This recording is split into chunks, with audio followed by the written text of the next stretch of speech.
The well एक emotional drama है जो एक मोटापे से ग्रस्त व्यक्ति चार्ली की कहानी बताती है। वह एक ऑनलाइन इंग्लिश टीचर है जो अपने घर से बाहर शायद ही कभी निकलता है। उसकी शारीरिक और मानसिक स्थिति और अतीत के भावनात्मक संघर्ष कहानी को गहराई देते हैं। कहानी की शुरुआत एक छोटे और बंद कमरे में होती है। कमरे में अंधेरा है, केवल लैपटॉप स्क्रीन की रोशनी दिख रही है। चार्ली, जो मोटापे से ग्रस्त है, अपनी कुर्सी पर बैठा है और एक ऑनलाइन क्लास ले रहा है। वह अपने छात्रों से साहित्य पर चर्चा कर रहा है, लेकिन कैमरा बंद है ताकि छात्र उसकी शारीरिक स्थिति न देख सके। चार्ली का आत्मविश्वास बहुत कम है और वह अपनी स्थिति को छुपाने की कोशिश करता है। चार्ली अपने छात्रों को ईमानदारी और सच्चाई के महत्व पर जोर देता है, लेकिन उसकी खुद की सच्चाई छुपी हुई है। जैसे ही क्लास खत्म होती है, चार्ली सांस लेने में दिक्कत महसूस करता है। वह जल्दी जल्दी सांस ले रहा है और अपने पास रखे इनहेलर का इस्तेमाल करता है। उसकी हालत इतनी खराब है कि वह सीधा खड़ा भी नहीं हो पाता। कमरे में फास्ट फूड के खाली पैकेट और खाने के डिब्बे चारों तरफ बिखरे हुए हैं। यह दर्शाता है कि चार्ली का खाना ही उसकी सबसे बड़ी भावनात्मक सहारा है। चार्ली की करीबी दोस्त और नर्स लिज कमरे में आती है। लिज चार्ली की मदद करती है, उसकी मेडिकल स्थिति को संभालती है और उसकी देखभाल करती है। वह चार्ली को उसकी सेहत पर ध्यान देने के लिए कहती है, लेकिन चार्ली इसे नजरअंदाज करता है। तुम्हें डॉक्टर के पास जाना चाहिए चार्ली। चार्ली, मुझे डॉक्टर के पास जाने की जरूरत नहीं है। लिज केवल उसकी नर्स नहीं है, बल्कि एक दोस्त और भावनात्मक सहारा भी है, लेकिन वह भी चार्ली की जिद और आत्मविनाशकारी व्यवहार से परेशान है। लिज और चार्ली के बीच बातचीत के दौरान हमें पता चलता है कि चार्ली ने अपनी पत्नी और बेटी एली को छोड़ दिया था। चार्ली ने अपने जीवन में एक बड़ा फैसला लिया था, जिससे उसकी शादी टूट गई। यह खुलासा होता है कि चार्ली को अपने प्रेमी एलन से गहरा प्यार था, लेकिन एलन की मौत के बाद वह डिप्रेशन और मोटापे का शिकार हो गया। चार्ली का अकेलापन और अपराध बोध उसे धीरे धीरे अंदर से खत्म कर रहा है। वह अपनी बेटी से संपर्क करने की कोशिश कर रहा है, जिसे उसने सालों पहले छोड़ दिया था। चार्ली का जीवन केवल उसके छोटे से कमरे में सिमटा हुआ है। वह खाने, ऑनलाइन पढ़ाने और पुराने परिवार की यादों में खोया रहता है। कमरे की दीवारों पर पुरानी तस्वीरें और किताबें रखी हुई हैं। चार्ली बार बार अपनी बेटी की तस्वीर देखता है और रोता है। कहानी आगे बढ़ती है और चार्ली अपनी बेटी एली सैडी सिंक से मिलने का फैसला करता है। चार्ली के कमरे का दरवाजा खटखटता है।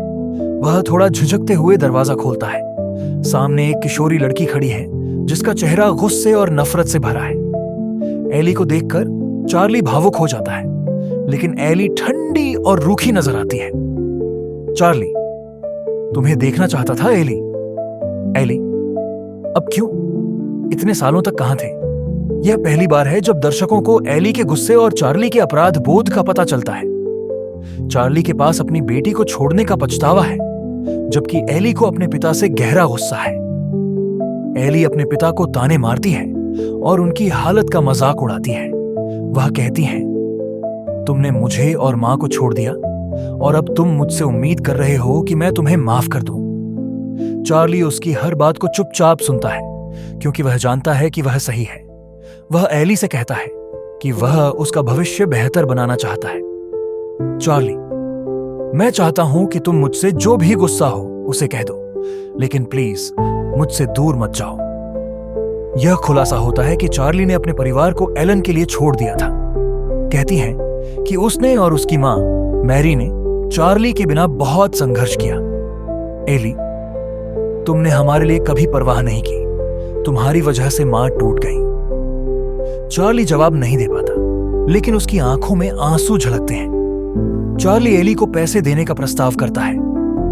चार्ली ने वर्षों से अपनी बेटी के लिए पैसे बचाए थे और वह चाहता है कि एली उनका इस्तेमाल अपने भविष्य के लिए करे। एली पैसे लेने से इनकार करती है, लेकिन फिर कहती है कि वह केवल तब पैसे लेगी जब चार्ली उसका एक ऐसे लिखेगा। एली, अगर तुम मेरे लिए कुछ करना चाहते हो तो मेरा स्कूल का ऐसे लिखो, लेकिन मैं तुम्हें माफ नहीं करूंगी। चार्ली एली की शर्त मान लेता है क्योंकि वह किसी भी हाल में अपनी बेटी के करीब रहना चाहता है।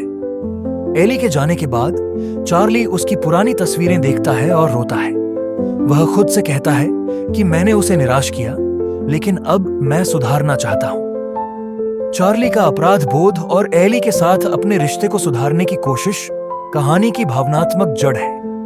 चार्ली की शारीरिक स्थिति और खराब हो रही है।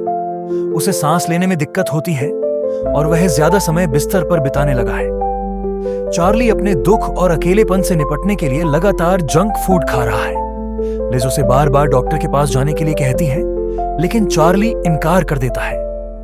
लिजस, तुम्हारी हालत खराब होती जा रही है, तुम खुद को मार रहे हो। चार्ली, मैं ठीक हूं, बस मुझे एली के लिए यह समय चाहिए। चार्ली अपनी मौत को करीब देख रहा है, लेकिन वह केवल अपनी बेटी के साथ कुछ समय बिताना चाहता है। एली एक बार फिर अपने पिता से मिलने आती है। वह इस बार भी गुस्से और कटुता से भरी होती है।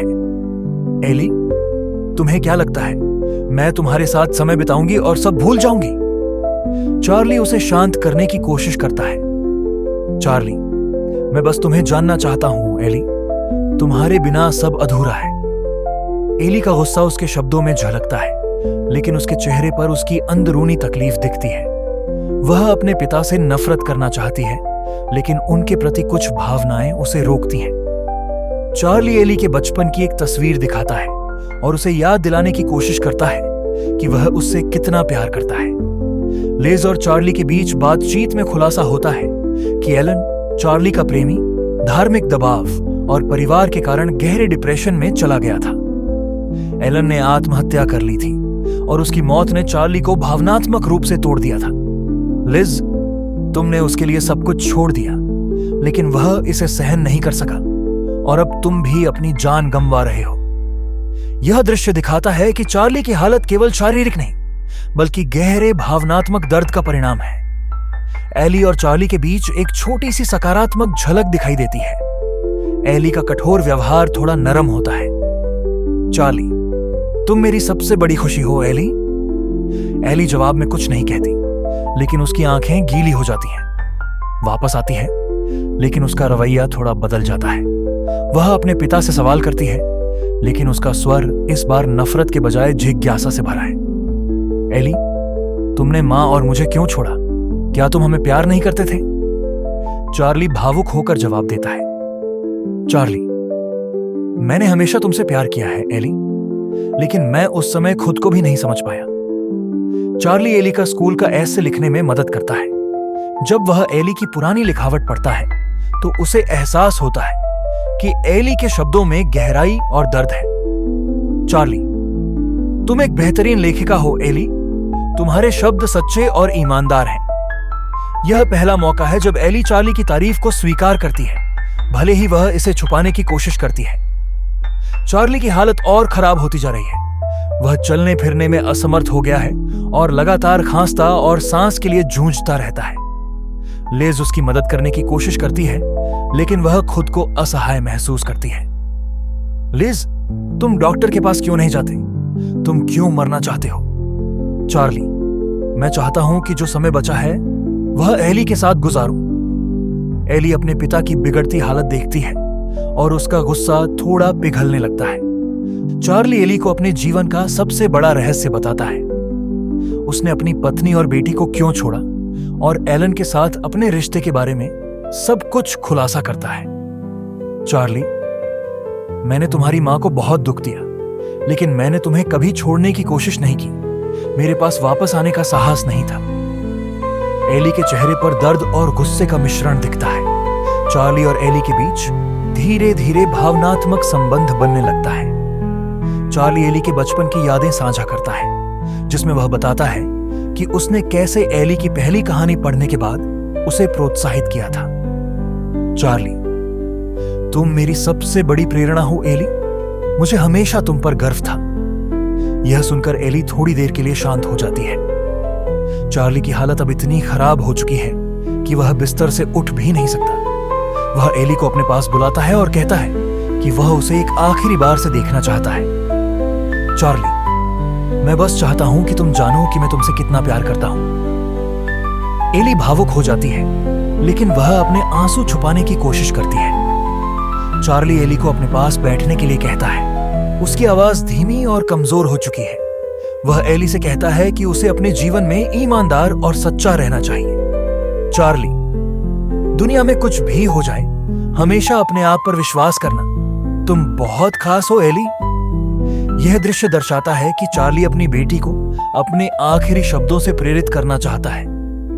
एली चार्ली से कहती है कि वह उसे क्यों यह सब कह रहा है, जब वह जानता है कि उसका अंत करीब है।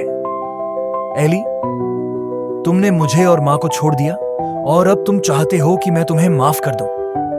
लेकिन एली के गुस्से के पीछे छुपा उसका दर्द साफ दिखता है। चार्ली एली से कहता है कि उसने उसके स्कूल के एस्से को बार बार पढ़ा और वह उससे बहुत प्रभावित हुआ। वह एली से अनुरोध करता है कि वह एक बार वह एस्से उसे पढ़कर सुनाए। एली पहले झिझकती है, लेकिन आखिरकार ऐसे पढ़ना शुरू करती है। यह वही ऐसे होता है जो उसने व्हेल के बारे में लिखा था, जिसमें वह व्हेल को विशाल, अकेला और परेशान बताती है। चार्ली एली का ऐसे सुनते हुए रोने लगता है।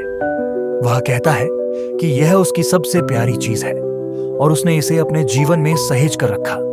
चार्ली, यह सिर्फ एक ऐसे नहीं है एली, यह तुम्हारे दिल की सच्चाई है। तुमने मुझे हमेशा महसूस कराया कि मैं जीवित हूं। चार्ली एली को यह कहते हुए प्रोत्साहित करता है कि वह जीवन में अच्छा करेगी। चार्ली, तुम्हारे जीवन में बहुत संभावनाएं हैं। मुझसे वादा करो कि तुम इसे अच्छे से जोगी। एली रोने लगती है और पहली बार वह अपने पिता के प्रति कुछ नरमी दिखाती है। एली उसके पास बैठी होती है और चार्ली धीरे धीरे अपनी आखिरी सांसें लेता है। उसके चेहरे पर शांति झलकती है, क्योंकि वह जानता है कि उसने अपनी बेटी को आखिरकार समझा दिया है कि वह उससे कितना प्यार करता है। एली चार्ली का हाथ पकड़कर रोने लगती है। फिल्म का अंतिम दृश्य समुद्र के किनारे का होता है, जहां एक व्हेल पानी में तैर रही होती है। यह व्हेल चार्ली की स्थिति का प्रतीक है। एक ऐसा व्यक्ति जो अकेला था, लेकिन अंततः खुद को और अपने रिश्तों को स्वीकार कर पाया। द व्हेल गहरे भावनात्मक संबंधों और आत्म स्वीकृति की कहानी है। यह दिखाता है कि प्यार, माफी और सच्चाई में जीवन के सबसे कठिन पलों को सहने की ताकत होती है।